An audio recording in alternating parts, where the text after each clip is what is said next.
What if I told you that the most powerful psychological warfare techniques ever developed weren't created in modern laboratories, but perfected by a carpenter from Nazareth over 2,000 years ago? These weren't religious rituals or mystical practices. They were strategic mental frameworks that modern neuroscience is only now beginning to understand. Tonight, we're decoding 3 ancient mind secrets that Jesus used to not only defeat every form of temptation and evil he encountered, but to teach his followers a replicable system for winning their inner battles. By the end, you'll discover why these techniques are more relevant today than ever, and how they can transform your mental resilience. Are you ready to master the psychology behind the most powerful mind in history? If you're fighting inner battles and losing, this changes everything. The most powerful mental warfare system isn't in any modern book. It's hidden in ancient teachings that reveal ultimate psychological mastery. Picture this. You're alone, hungry, exhausted, and at your most vulnerable psychological state. Suddenly, you're confronted with your deepest desires and most compelling temptations, offered in ways that seem perfectly reasonable and justified. What would most people do? Research shows that decision fatigue, hunger, and isolation create the perfect conditions for poor choices and moral compromise. But here's the mystery that has puzzled psychologists for decades. When Jesus faced this exact scenario during his 40 days in the wilderness, he didn't just resist temptation. He systematically dismantled it using what appears to be sophisticated psychological techniques. This analysis suggests that his responses weren't spontaneous reactions, but strategic applications of mental frameworks that modern cognitive science is only now beginning to understand. The first temptation was to turn stones into bread. On the surface, this seems like a reasonable request. He was starving, had the power to create food, and could solve his immediate problem. Yet his response reveals something extraordinary about human psychology and the nature of mental discipline. Instead of focusing on his physical needs or justifying the action, he immediately reframed the entire situation by shifting focus to a higher principle. Man shall not live by bread alone. What makes this psychologically fascinating is that he didn't fight the temptation directly. He transcended it by changing the framework of the decision entirely. Modern psychology calls this cognitive reframing, and it's considered one of the most effective techniques for overcoming compulsive behaviors and maintaining long-term goals in the face of immediate desires. This reveals something profound about how the strongest minds handle temptation. We can interpret this as evidence that true mental strength doesn't come from willpower alone, but from the ability to shift perspective and change the criteria by which we evaluate our options. The first mind secret appears to be this: when faced with temptation, change the framework. Don't fight the feeling. Here's where modern neuroscience provides fascinating insights into what was actually happening in this moment. Dr. Daniel Kahneman's research on decision-making shows that humans have 2 mental systems. System 1, fast, emotional, impulsive, and System 2, slow, rational, deliberate. Most people, when hungry and tempted, operate from System 1, making quick decisions based on immediate needs and desires. This analysis suggests that Jesus was demonstrating mastery of what psychologists call metacognition, thinking about thinking. Instead of being trapped in the immediate hunger-focused System 1 response, he activated System 2 thinking by introducing a higher-order principle that completely changed the decision matrix. This isn't just impressive willpower, it's sophisticated mental architecture. But there's a deeper psychological principle at work here. Viktor Frankl, a Holocaust survivor and psychologist, discovered that humans can endure almost any suffering if they can find meaning in it. Jesus' response reveals this same principle in action. He transformed a moment of physical deprivation into an opportunity to reinforce his deeper purpose and identity. What's remarkable is the timing and precision of his reframe. Cognitive research shows that the first few seconds of a tempting situation are critical. This is when our brains decide which system will dominate our response. By immediately shifting to principle-based thinking rather than need-based thinking, he essentially hijacked his own neural pathways toward a more strategic response. This reveals the first psychological secret. The most powerful way to handle temptation isn't to resist it, but to render it irrelevant by operating from a higher framework. When you change the criteria for decision-making, you change the entire psychological landscape of the choice. Modern research on addiction recovery confirms this principle.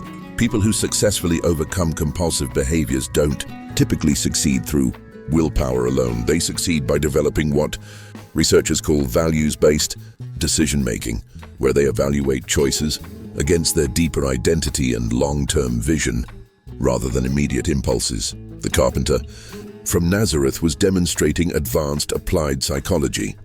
He maintained access to his highest cognitive functions even under extreme physical and emotional stress, and used principle-based reframing to transform temptation into character reinforcement. This suggests that mental mastery isn't about eliminating desires. It's about elevating the criteria by which we evaluate and respond to them. Think of your mind like a smartphone with multiple apps running. When you're tired, hungry, or stressed, your phone starts running low on battery and begins shutting down the more sophisticated apps to preserve power for basic functions. Most people in tempting situations are running on power save mode. Their brains shut down complex reasoning and default to simple, immediate gratification programs. But imagine someone who has trained their phone to prioritize the most important apps even when the battery is low. Instead of letting the device automatically choose which programs to keep running, they've programmed it to always maintain access to their navigation system, their core values app, and their long-term planning software, even when everything else shuts down. That's exactly what Jesus demonstrated in the wilderness. While his physical systems were depleted, his mental architecture was designed to keep his highest-level thinking programs running. When temptation appeared, instead of operating from the basic hungry need food app, he immediately accessed his identity purpose values system and made decisions from that elevated platform. The first mind secret is this. True mental strength comes from building psychological frameworks that automatically elevate your decision-making criteria. Even when you're at your weakest physically and emotionally, you don't fight temptation. You transcend it by changing the evaluation system. This isn't just ancient wisdom, it's cutting-edge neuroscience. People who develop strong values-based decision-making systems show increased activity in their prefrontal cortex and better emotional regulation, even under stress. If this is blowing your mind, stop right now and hit the subscribe button. Why? Because what comes next will blow up your view on mental warfare. And if you don't subscribe, the algorithm will hide my next secrets from you. But the psychological sophistication doesn't end there. The second temptation presents an even more intriguing mystery about how the strongest minds handle ego manipulation and power dynamics. The tempter took Jesus to a high mountain and offered him all the kingdoms of the world, ultimate power, influence, and control, if he would simply bow down and worship evil. This reveals something extraordinary about how psychological manipulation typically works. The offer wasn't framed as become evil or do something terrible. It was positioned as gaining the power to do enormous good, to help millions of people, to solve world problems. This is exactly how the most sophisticated forms of temptation operate.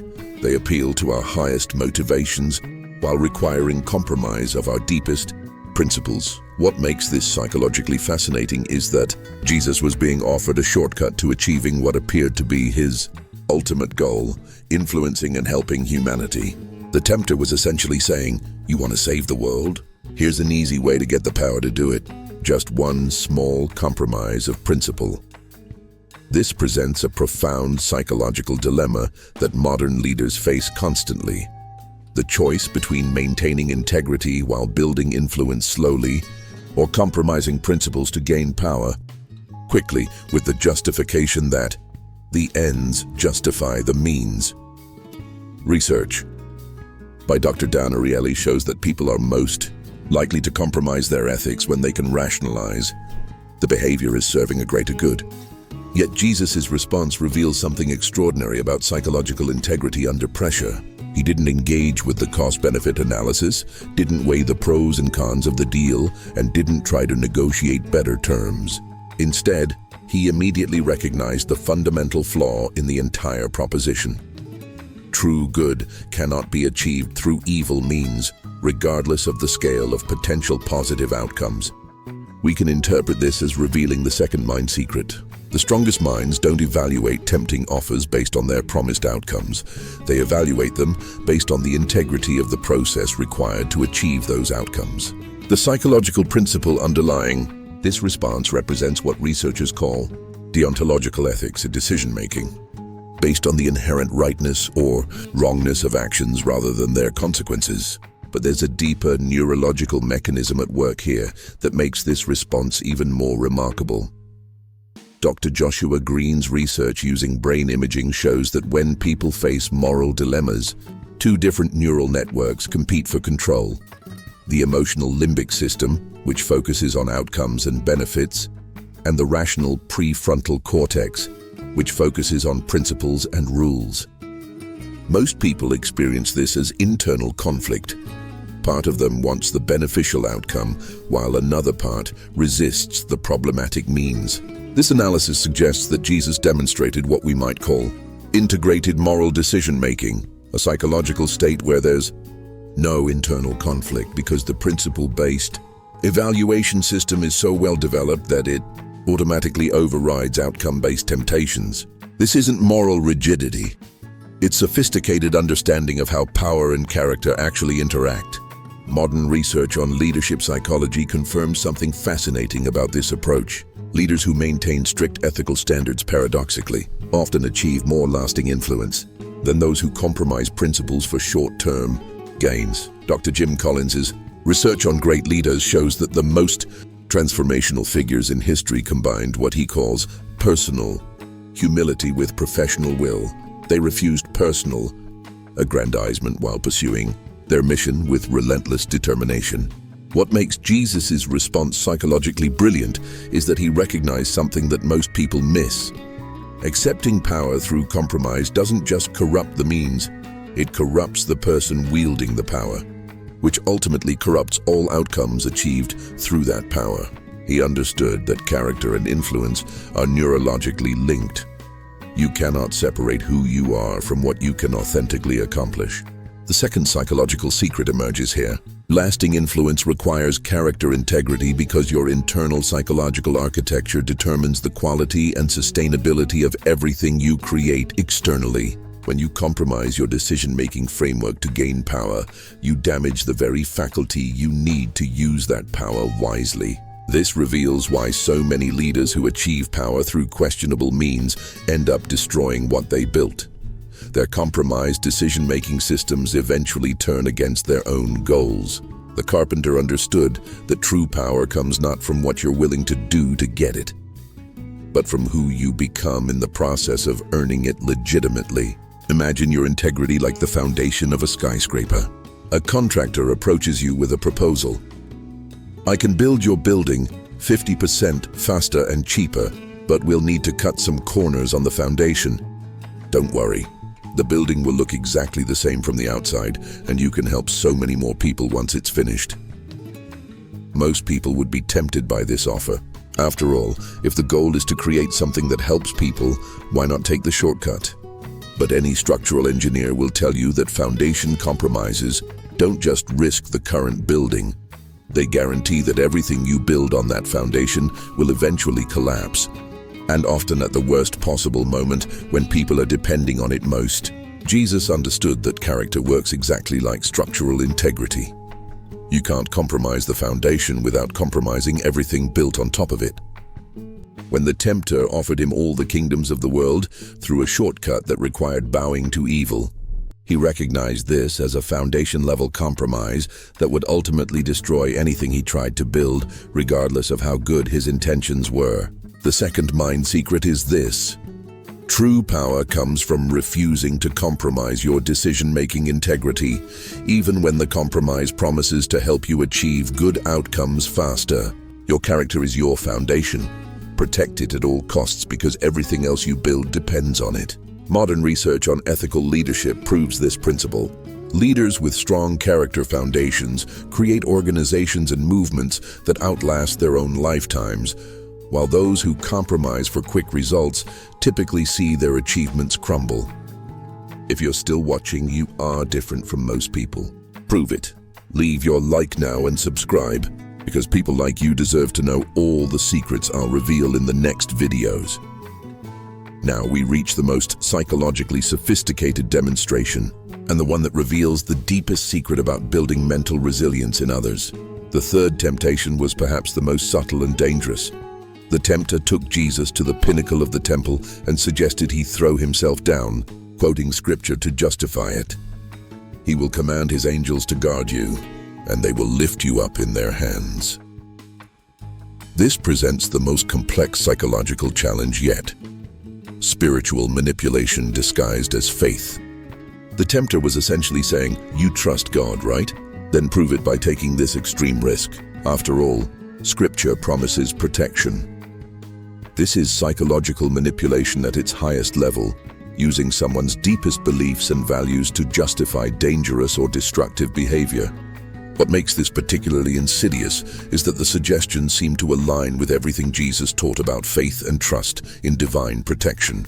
The tempter was taking Jesus' own principles and twisting them into a justification for reckless behavior.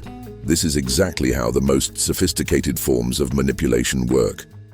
They don't attack your beliefs, they corrupt them by pushing them to unhealthy extremes. But Jesus' response reveals something extraordinary about the difference between authentic faith and manipulated faith. He didn't reject the scripture that was quoted, he provided additional scripture that created balance. "You shall not put the Lord your God to the test." This demonstrates what psychologists call integrated thinking, the ability to hold multiple true principles in balance, rather than allowing one principle to be manipulated in isolation.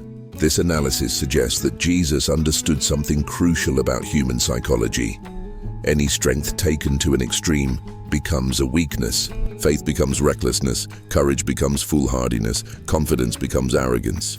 The third mind secret appears to be about maintaining psychological balance and recognizing when your greatest strengths are being weaponized against you. What's remarkable is how he modeled this principle for his followers. Throughout his teaching, we see him consistently helping people develop balanced thinking, encouraging faith while teaching wisdom, promoting love while establishing boundaries, inspiring courage while counseling prudence. He understood that building mental resilience in others requires teaching them to integrate multiple principles rather than following single principles to extremes. The psychological principle underlying this final response represents what modern researchers call psychological flexibility, the ability to adapt your thinking and behavior to different contexts while maintaining your core identity and values. Dr. Stephen Hayes' research shows that people with high psychological flexibility are more resilient, more creative, and better able to handle complex challenges without breaking down or burning out. This analysis suggests that Jesus was demonstrating the highest level of what we might call wisdom-based decision-making, a cognitive approach that balances multiple valid principles rather than rigidly following single rules. This isn't moral relativism. It's sophisticated moral reasoning that recognizes how different situations require different applications of unchanging principles. But there's an even deeper psychological insight here. The tempter's final strategy was to use isolation and extreme thinking to push Jesus toward a decision that would prove his faith through reckless action. Modern research on cult psychology and extremist thinking shows that isolation plus pressure to prove loyalty through extreme acts is one of the most effective methods for psychological manipulation. Jesus' response reveals advanced understanding of how healthy psychology works. He refused to be isolated from the broader context of spiritual wisdom, refused to let one principle override all others, and refused to prove his authenticity through destructive display. This demonstrates what researchers call secure attachment to values, being deeply committed to your principles while remaining flexible about how those principles are applied. The third psychological secret emerges here. Mental resilience comes not from rigid adherence to single principles, but from the ability to integrate multiple valid principles in balance. True strength lies in psychological flexibility, guided by character integrity. This is what allows someone to be both steadfast and adaptive, both principled and practical. What makes this approach revolutionary is how it creates anti-fragile psychology, mental systems that actually become stronger under pressure rather than just surviving it. When you develop the ability to balance multiple principles rather than following single rules to extremes, you become virtually impossible to manipulate because manipulators depend on pushing people toward extreme applications of isolated values. This explains how Jesus was able to teach his followers to be wise as serpents and gentle as doves, maintaining sophisticated psychological flexibility while never compromising core character. He understood that true mental mastery requires the integration of apparent opposites: strength and gentleness, confidence and humility, firmness and compassion. Think of your mind like a high-performance race car with multiple sophisticated systems: brakes, acceleration, steering, suspension, all working together. A skilled driver doesn't just press the gas pedal to the floor and hope for the best. They understand that peak performance comes from balancing all systems appropriately for each situation, sometimes accelerating, sometimes braking, always steering with precision. Now imagine someone trying to sabotage your driving by yelling, "If you really trust your engine, prove it by going full speed without ever touching the brakes." A wise driver would recognize this as manipulation designed to cause a crash. They understand that true confidence in their engine includes knowing when and how to use all the other systems that keep the car performing optimally. Jesus demonstrated this same principle with psychological systems. When the tempter tried to push him toward extreme faith without wisdom, he recognized this as mental manipulation designed to cause a psychological crash. He understood that authentic spirituality requires balancing multiple principles: faith and wisdom, trust and prudence, confidence and humility.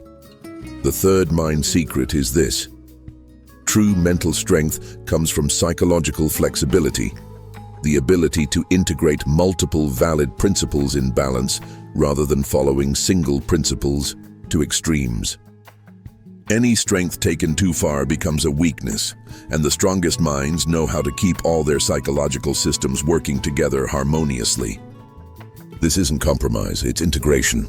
Modern research shows that people with high psychological flexibility are more resilient, more creative, and virtually impossible to manipulate because they can't be pushed into extreme positions. These three ancient mind secrets create the ultimate framework for mental resilience. First, transcend temptation by elevating your decision-making criteria rather than fighting desires directly. Second, protect your character foundation because everything you build externally depends on your internal integrity. Third, develop psychological flexibility that balances multiple principles rather than following single values to extremes. Together, they reveal that true mental mastery isn't about rigid discipline. It's about sophisticated integration of timeless principles with adaptive wisdom. The carpenter from Nazareth wasn't just teaching religion. He was demonstrating the highest levels of applied psychology that modern science is only now beginning to understand and validate. If these secrets blew your mind, you need to see my next videos, but only if you hit the bell icon. Otherwise, you'll lose the most powerful secrets in history. What is your opinion on the ideas presented in this content? Leave it in the comments. Send this news to that friend of yours who has a keen perception. This analysis is speculative and based on psychological interpretation of historical accounts, not clinical diagnosis or religious doctrine. The content is intended for educational and inspirational purposes only.